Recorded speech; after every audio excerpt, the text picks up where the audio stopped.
తెలియని స్నేహాన్నే చేయకు, ప్రేమలు తెలియని బంధుత్వం నడువకు.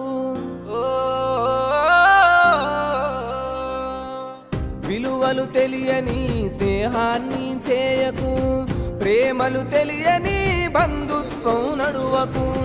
పగతో కక్షతో బతుకుతును ఉండకు, ఓర్వని వాళ్ళతో ఉండకు.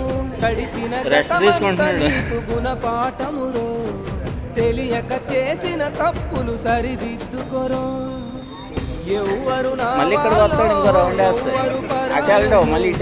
ఎవరు స్నేహితులో ఎవరు శత్రువులో, ఎవరు నా